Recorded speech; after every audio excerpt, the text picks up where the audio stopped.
And we're back. I'm Mike. I'm an addict in recovery. I love doing podcasts because it gives me the opportunity to meet people that I would otherwise probably never meet in life. And with this Zoom platform, I've been able to talk to people across the country, and that's really great because um, I talked to someone in Chicago last week. Tonight I have someone on who's in the Shreveport, Louisiana area, and it's just really cool.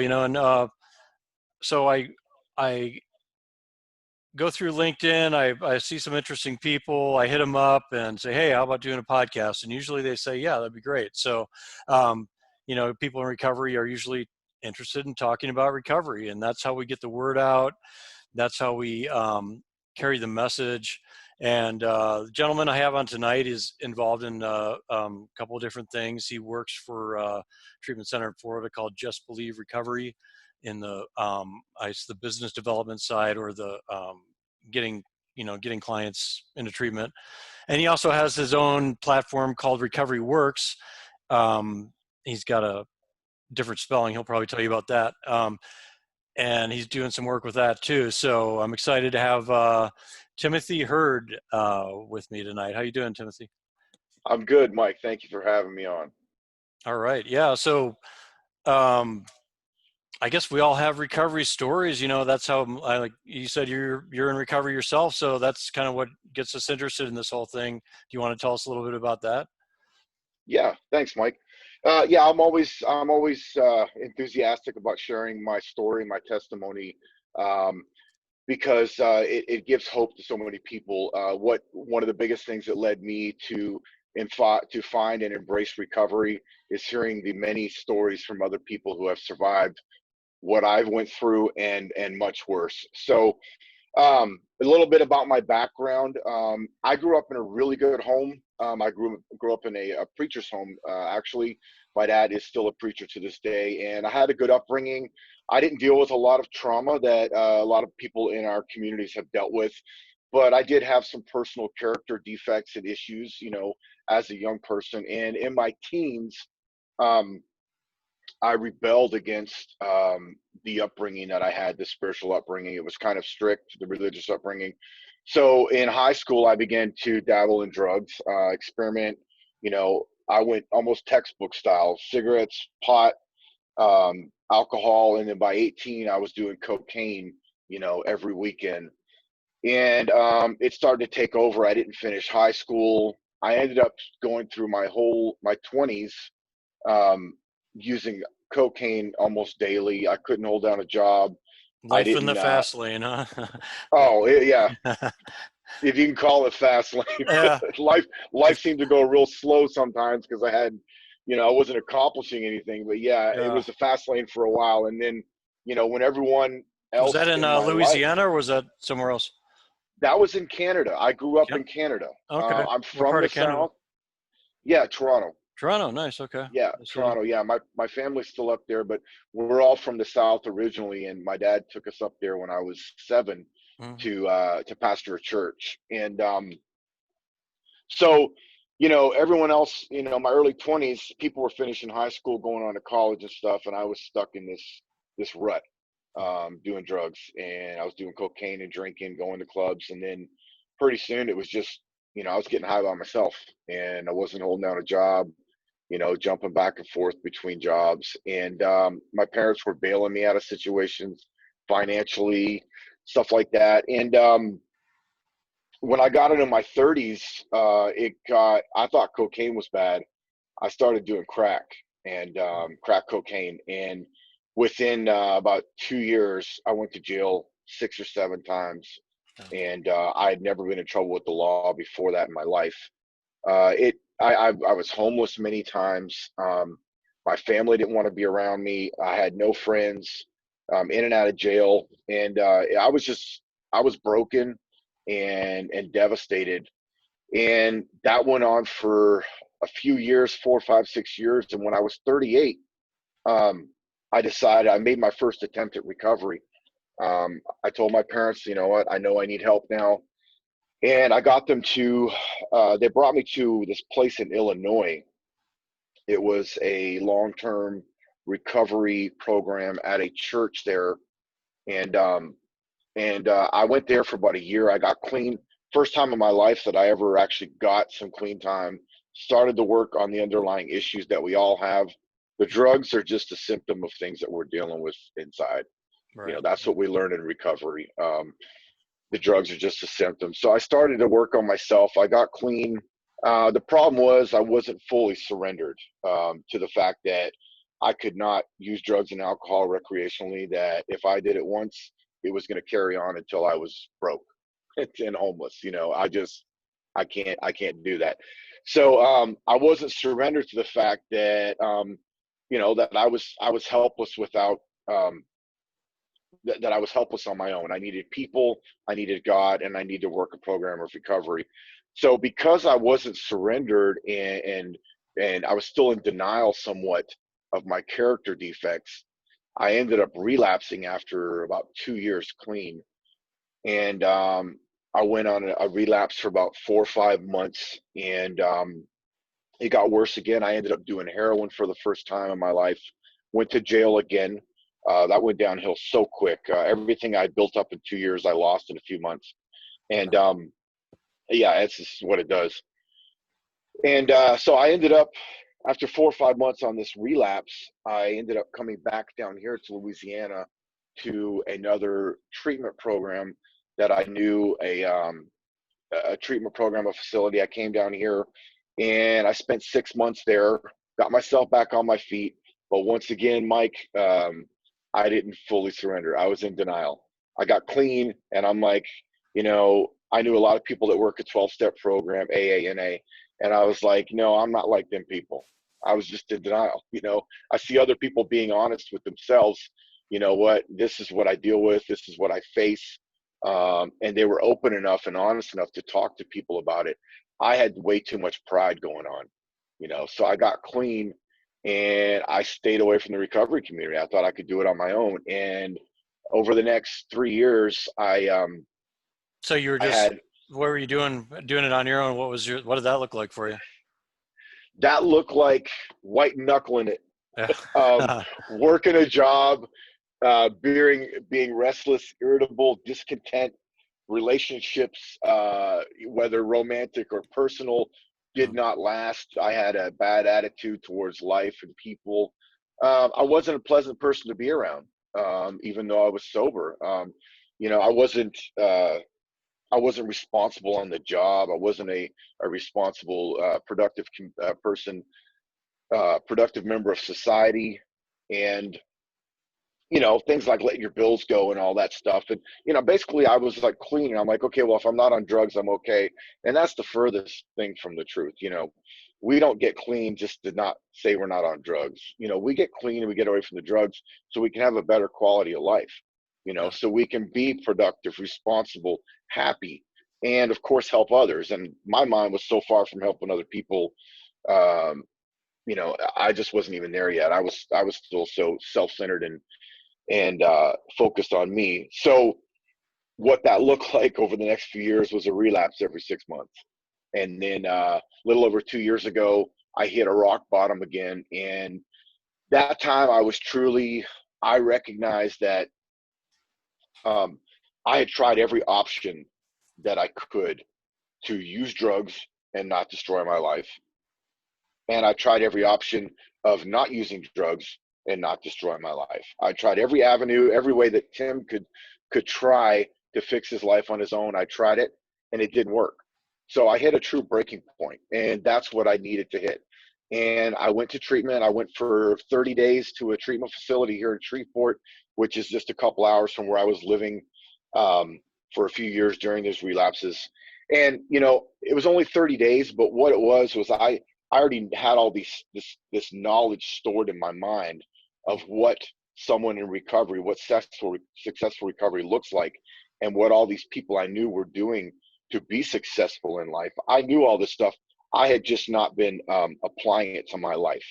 So when I went to treatment, I checked out for a little bit. I talked to some therapists, got some clean time, detoxed, and got some time away from the stresses that I caused to sit down and rethink my life and my future. And from there, after 30 days of treatment, I went straight to sober living. and spent a long time there. And it gave me the structure I needed. And I was humble enough to say that you know what, I don't want to listen to other people. You know, my pride, my flesh was telling me I don't want to be accountable to another drug addict. I don't want someone else making sure that I pay my bills and do this stuff and do my chores and get up at this time. I don't want to do that. But you know what? I said, if I'm going to surrender completely, I need to do that. I need to be humble enough to accept constructive criticism, Mm, accept other people speaking into my life, and try it the way that I haven't tried it before. mm. And it's done wonders for my life. Was that your It, first time in sober living? my Or, second, uh, my second time I've been in sober living, and the first uh, time was a few months, and that happened years back. And I was just, again, I wasn't surrendered. My pride was telling me I don't want to listen to other people just like me. yeah, You know, these are, who are these other guys living with me that I should listen to? You know, and that's that. Pride is one of is the biggest downfall of a lot of us in recovery. absolutely. Pride and denial. But these last 2 years, man, I made a true change. I truly surrendered. I had a spiritual awakening, and I realized I wanted to embrace life. I was 40. I'm 47 now. I was 45 when that happened, and I'm like, man, I am not going to spend. If I get another 40 years out of life, if I'm blessed enough to get another 40 years, I'm not going to spend it the way I spent the other 45. Um, so I made some true changes, and I started working a 12-step program. I started sponsoring people.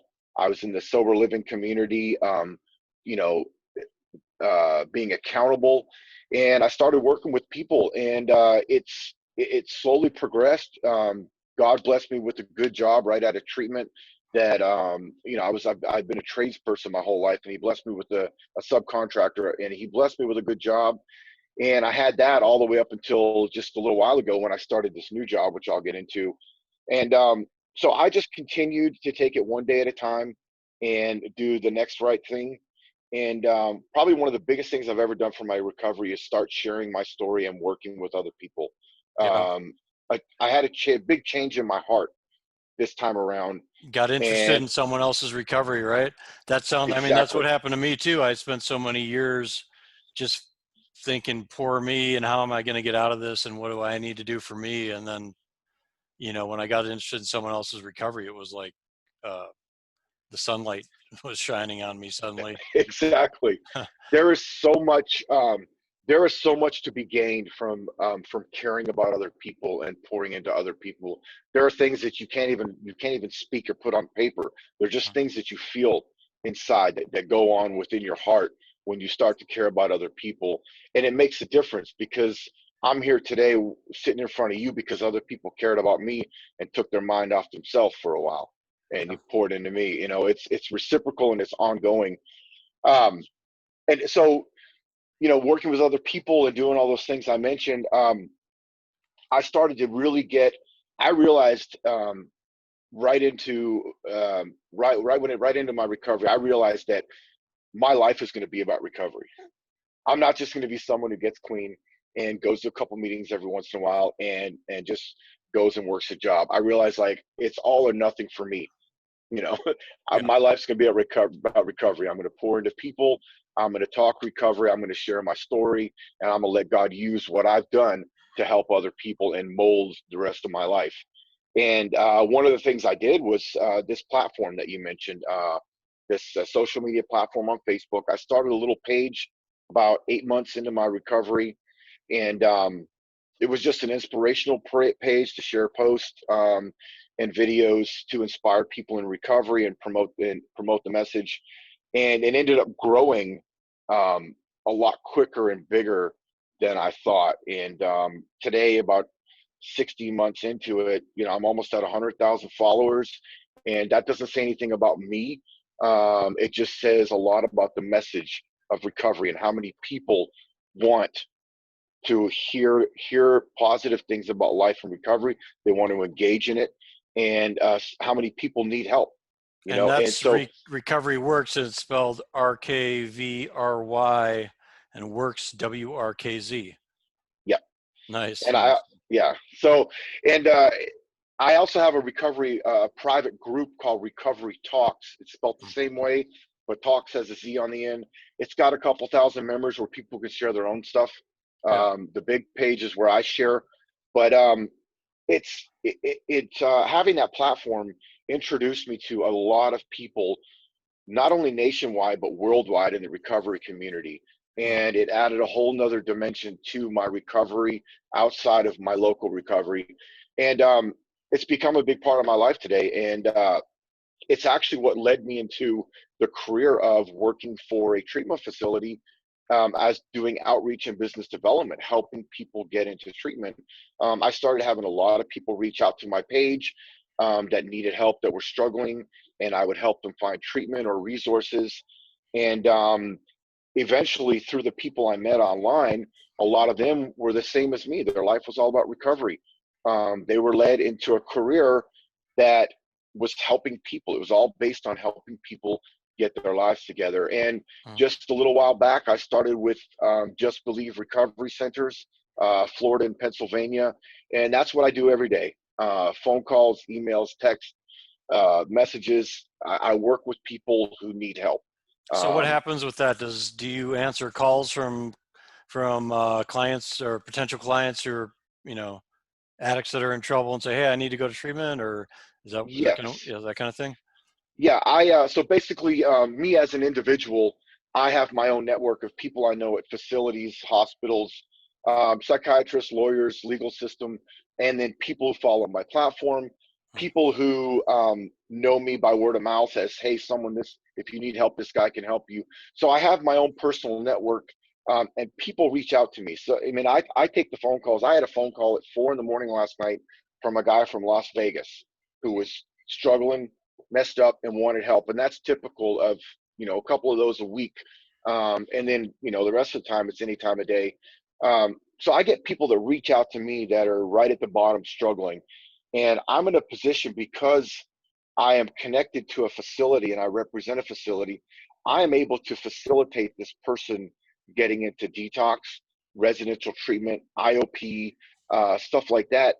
I'm able to facilitate that a lot quicker than someone who might not be working for a facility or partnered up with a facility. Mm. There are still a lot of options. It just makes it a lot easier, when people call me. Now, not every facility offers the same levels of care. As you know, we have a lot of co-occurring disorders, mental health and substance abuse. Yeah. Some mental health is a lot more prevalent than others. So different facilities can offer different levels of care. But I help people across the board. I mean, if they're fit for our facility, I'll help them. But if they're not, I've got a lot of other resources that I help people, and it's whether they have Medicaid, no insurance, private insurance, whether they need sober living, outpatient, whether they need to just find a therapist, a home group for meetings, whatever it is, I help them. I'll do what I can. And I've developed a network of other people like me throughout the United States, and in so many different states, that I can call someone literally right away and say, hey, someone just reached out to me. They're in your area, in your state, near you. Can you help them out? Stuff like Right. that. So, and it doesn't And really, you're not worried about money or insurance or anything. You just want to get someone to the place that yeah, can help them. Yeah. yeah, that's the fact that I make the fact that I get paid a salary to do what I love. That's just a bonus. I Yeah. was doing this long before the job came along, Okay. and they say if you can if you can make a living doing what you love, you don't ever work a day in your life. Yeah. Yeah. Right. That's what they say. That's what And they say. God has blessed me. Uh, Every day I wake up and I remember why I did this. It's not because it's a job. It's because I have a passion for helping people and encouraging people to get what I've found in recovery. That's why I do this. it's So awesome, man. yeah, so that's where I'm at today, brother. And that's how I met you through Yeah. the Right. online recovery community. And it's great, man. It's great. Yeah. And LinkedIn is a great place for that too, because I read people's profiles of what they're doing and I'm like, say, that sounds like that'd be someone good to talk to, and so it's a really great place for um, connecting with people. And I'm going Yeah. to definitely check out your Facebook page too. Is it a group Thanks. is it a group you join, or how does that work? what I'll do is I'll send you the links to them. So the Oh, page, Recovery Works, you can just basically like that page or follow it, and you'll just see the stuff that I post a few times a day. mhm. Um, the group called Recovery Talks, you can send an invite, or you can send a request to join it, and I'll approve it. And you can join and you can share your own stuff on there. Anything that's, anything that's life based. I don't get real picky. If it's something that someone needs to get off their chest, or something that is encouraging to someone, um, then they can post it on there, as long as the content is not graphic and out of line. I pretty much let people share what they need to share, because that's a huge part of recovery. It's not always whether I relate to it. It's if you have something to get off your chest or talk Yeah, about, then that's what helps you, right? sure, sure, yeah, So absolutely. Um, yeah, and Facebook has. I mean, I'm in a few Facebook groups that are. I think some of them are just kind of funny stuff, like dank recovery memes. I don't know if you've seen that one. I think That's I've pretty heard. funny. I think that. Yeah, I've They have actually some pretty got. raunchy stuff on that, but There's sometimes you want to laugh or you want some dark humor too. So Well, we have to laugh in recovery, man. yeah, We gotta laugh at some of the stuff we did. Honestly, yeah, I've yeah, I actually know. got. Yeah, I've got another page with a few friends of mine. I started it, but we all there's like five of us that post on it. It's called Dope Sick Memes. dope sick It's memes. just, Yeah, yeah, it's funny. uh-huh. It's funny recovery humor, and Right, some of that stuff is really clever.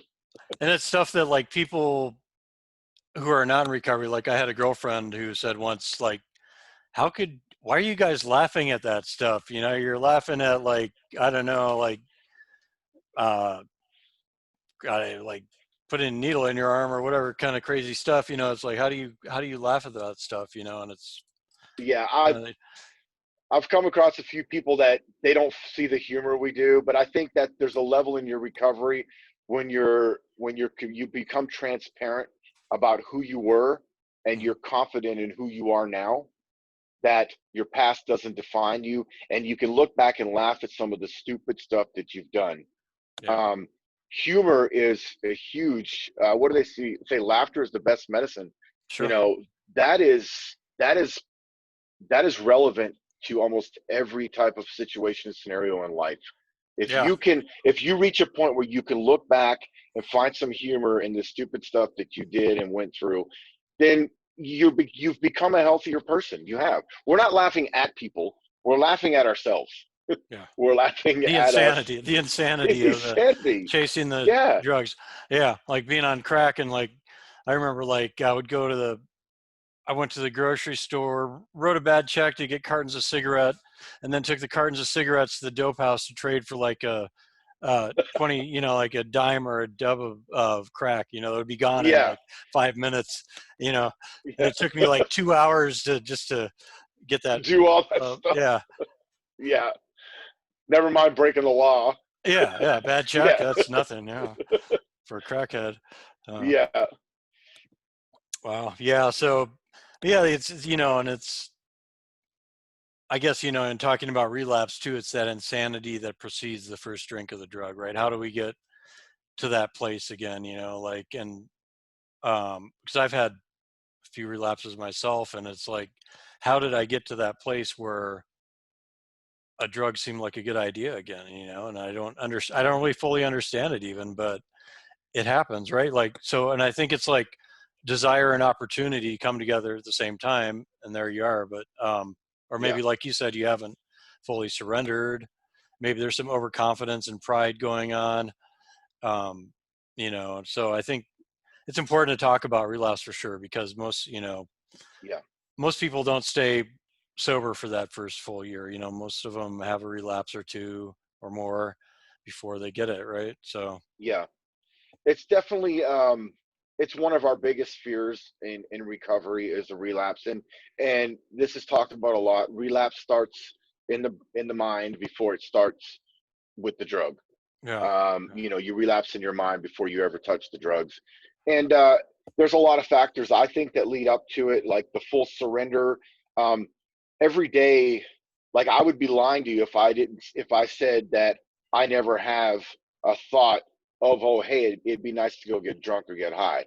Mm. those thoughts are gonna jump in our mind, for the rest of our life probably. But the difference between recovery and being in active addiction mentally is that we already we're developing a quality of life that is so much more enjoyable than what we know is going to happen if we go take that first hit off a crack pipe.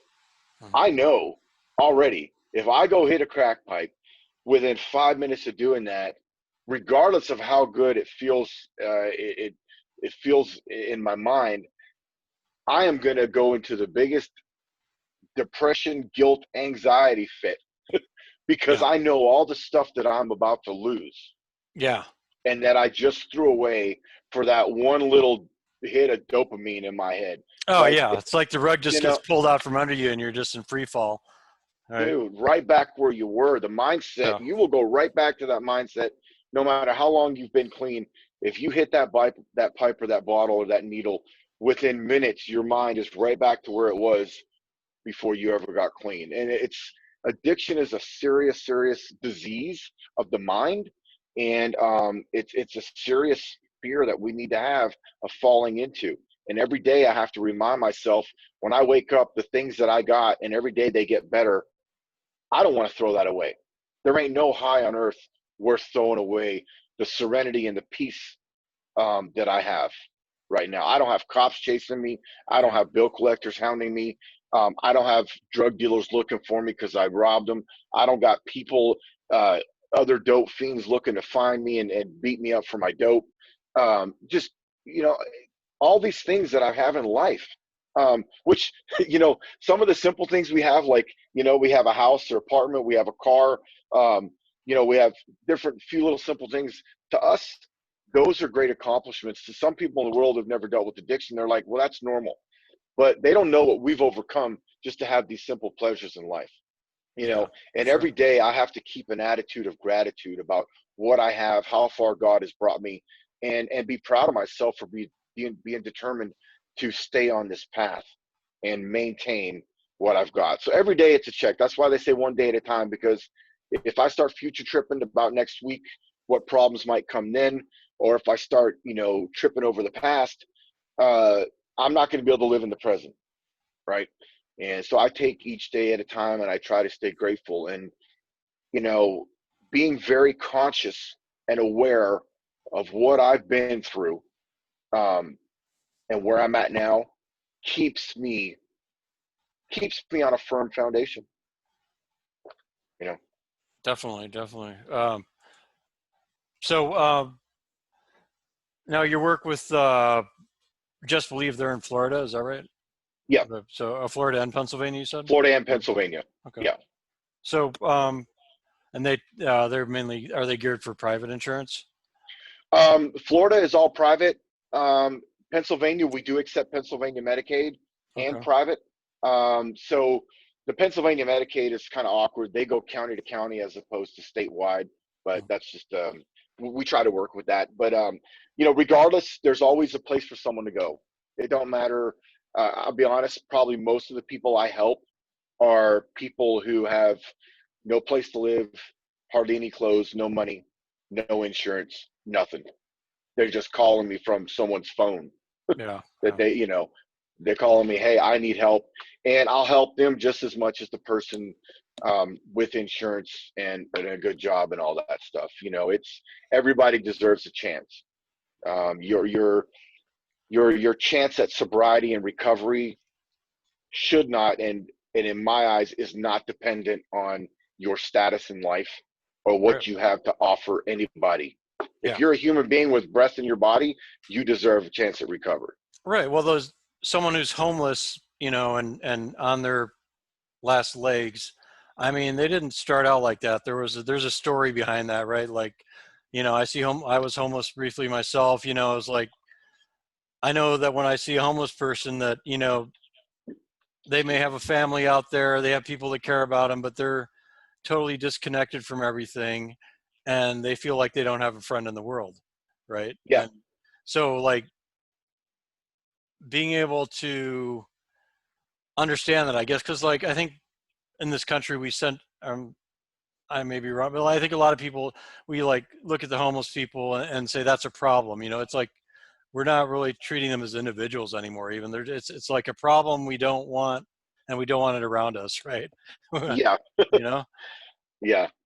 I've been in those shoes before, and you know what? I don't blame anyone else. When I was an addict, I used to get mad at my family and people around me.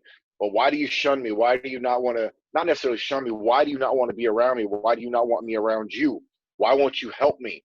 Yeah. And I was like this entitled, self-centered person who didn't want to take responsibility for where they were at.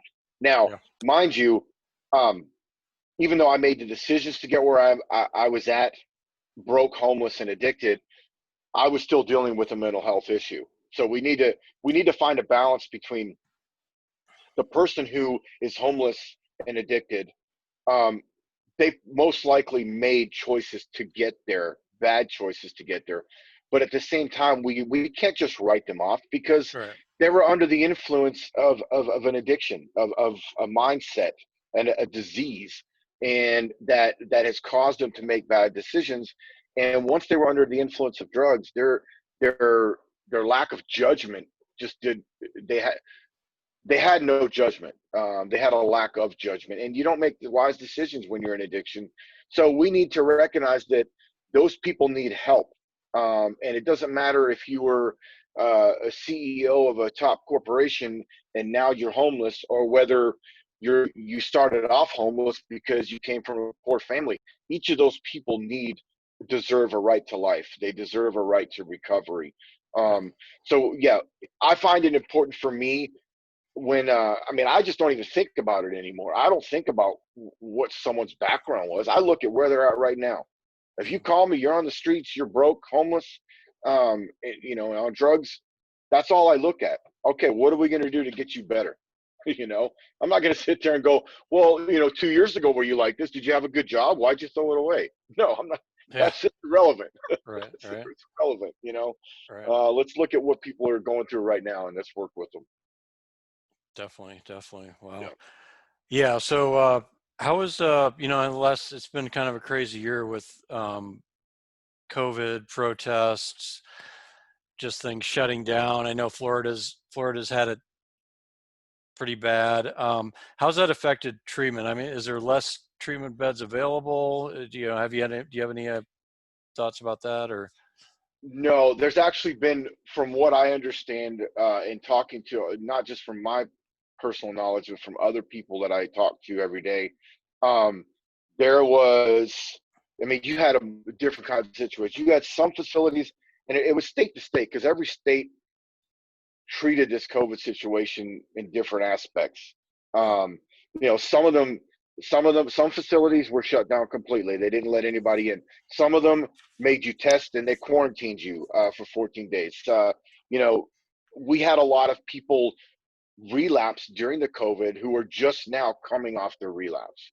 You know, so we're about to have, probably, unfortunately, we're about to have an influx of people when unemployment ends, all the unemployment COVID benefit ends, Mm, and COVID started to kind of get better, the numbers, and now we're going backwards with the numbers. So yeah. we're kind of going backwards as far as restrictions and precautions. So it's kind of a mixture of everywhere. I wouldn't say there's been a lack of beds. If anything, there's been a lot of open beds. Mhm. But the problem is, who can the facilities allow in, Yeah. based Yeah. on That's who right. can they allow in, right? Right. Um, for the most part, I know, I don't know any facilities that aren't letting anybody in right now personally, unless they test positive or something like that. For COVID, most places are letting clients in. Um, if they do test positive for COVID, that's another situation. Do they deny them? Do they quarantine them for 14 days? How do they do that? So I wouldn't say there's a lack of beds, just a lack. There's been a lack of available entry Mhm. into facilities, and pretty soon I think everyone's going to be full. Yeah. It looks that way. I think, you're right that I mean, I've read stories, there's increases in, suicide rates, Yeah, and I think I'm not sure on that. I think opioid deaths or overdoses have gone up as well. Um, yeah, and that I'm sure cocaine and meth and everything else too, and alcohol. So, I mean, they all kind of, Yeah. go together. So many people, recovery, I think anyone's recovery is, um, it's vital that we stay connected to other people in recovery, Yeah. whether it's through meetings, people we hang out with our friends, stuff like you and I are doing right now, talking. Um, Staying connected is like probably the biggest part of your recovery, other than helping other people. And when we all got isolated, there's some people, especially people in their first 6 months of recovery, they don't know what to do when they're stuck at home by themselves. They're Yeah. getting a paycheck, they're getting unemployment, and so they don't have to work, but they're getting a check every week, and they're alone. They got no support. They're stuck in their head, and Recipe they for don't have a disaster. Yeah. huge recipe for disaster. And Yeah. we're about to see all the effects of that, real soon. Yeah. And it's unfortunate, but that's why I'm glad. I thank God I'm in a position to help people and facilitate them to get to the place where they need to be when they contact me. So, Hmm. Hmm. yep, Yeah, it'll be interesting to see how the next few months play out for sure. I think, it's going to be, definitely. it's, it's been a wild ride. So, Yep. what do you do for Tim? What do you do? I mean, what's your self-care like? What do you do for fun? How do you keep it interesting? How do you keep it green? Well, I go, so I live in Shreveport. I drive every Thursday to Alexandria, where I'm from. It's where all my friends are from and stuff. I mean, Mhm. that's where I was from originally. My girlfriend's there. We've been together 5 years. So I go there. My home group is there. My church is there. Um, my good friends are there, so I go there Thursday. I go meet a few facilities and meet with them and say hi and do some networking Thursday and Monday. And then during the week, I'm in Shreveport. I do the same thing, my networking with facilities on the business level. But day to day, I mean, I go to a couple meetings a week. I every day, all day, I'm talking to people. I'm reminded every day of how bad it can get because of these phone calls I get from people Yeah. struggling. Yeah. So Sure. that actually, I'm actually grateful for that because it keeps me in a constant state of awareness of where I was. Um, I have my Facebook platform that I stay engaged in. I like to go on, weekend trips every 2 or 3 months, my girlfriend or something like that. I go to church, not as much lately because of COVID, but Yeah. I'm a very Yeah. spiritual person. Okay. God is definitely my higher power, and my platform actually promotes God and recovery. I know not everyone's on the same level. That's cool. But so, I just try to not overwhelm myself with life, and I don't take on too many too many responsibilities, just enough to maintain a good quality of life and stress free for the most part, and just try to be happy. I try to keep my life really simple because it'll grow as my recovery grows. Different things will be added to my life, whether it's a new house, new car, whether I relocate to move, different stuff. Those things will be added as God decides and as my recovery dictates. But I always try to just keep my life simple, and every day be grateful that I have a roof over my head, that I'm able to work with other people, that I'm not out there dying in jail. Um, I keep my life pretty simple, and that's the biggest way that I maintain my recovery is don't overwhelm myself and stay connected to people. So, Good advice, man. Good yeah, and advice. Yeah. I share my testimony as often as I can, my story. I facilitate some meetings and stuff. I do lesson studies at my home group. Maybe once a month or so. So different things like that. I think I need to have a well-rounded um, recovery life, and I'm thankful and I'm grateful where I'm at, man. I'm thankful to be here talking with you. This is awesome. Yeah, it is, man. It is. Yeah, we got a lot in common too. Just with the drug history, we're pretty close to the same age. I just turned 50, but Okay, yeah, not too bad. yeah, yeah, yeah, getting up there. So yeah, and you're right. You're talking about thinking about like the next 40 years of your life. If you have them, you don't want to be like doing the same stupid shit, and doing the same things, expecting different results. It's like Yeah, I went through so many years of that myself too, and I just like, wow, if I can help someone else, to get into recovery and, maybe get into recovery even younger than, it'd be nice. I see guys getting into recovery in their 20s and 30s, and Oh yeah, that's great. yeah. When I see people that are in their 20s, man, and they're going to treatment or going to meetings and they're talking about getting clean, I'm like, man, do it. Yeah. Do it because you're 20 something years ahead of me You're getting not, you're clean, not man. missing out on anything that You you're ain't not, missing yeah. a thing. All Yeah. right. I only wish I could go back to that age and get it together then. So those are some of I really try to encourage people at a young age. Their mindset's not where we are, Yeah. but I've met some very level-headed 20-something-year-old people, and they're like, you know what, I've seen enough. I'm ready to change. Yeah. And I think that's great, man. That's great. Amen. But Amen to that. recovery can come at 20. It can come at 60. Yeah. Yeah. Sure. There's never too late. You Right. know. So. Awesome, man. So, yeah, man, well, it's been good talking to you. I think Shoot, Mike. I'm out of questions. I didn't really prepare any questions. I was just kind of winging it, which is kind of what I do. But That's what I those do too, man. just kind of I got so much of works experience out. stored up here. The only time I really study is if I'm doing a lesson, a lesson on a specific topic. Otherwise, it just comes from experience. I can sit here and talk all day about stuff. Yep, yep, for sure, man. Yeah. All right, brother. Well, I appreciate you coming on the podcast. Maybe maybe we should keep in touch. Save my number, and we'll Yeah. because if you need some resource in the Phoenix area, I'd be happy to help you sometime. Great. Yes, I already have it stored, and I'm sure we'll be keeping in touch. So, All thank right, you for Timothy. having me on here, Mike. It was a pleasure speaking with you. It was a pleasure getting to share my story, and I'm really grateful. There's people like you that want to engage in recovery.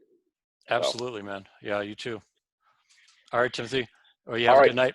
Thank you. You too, man. Take care. All right, bye. Bye bye.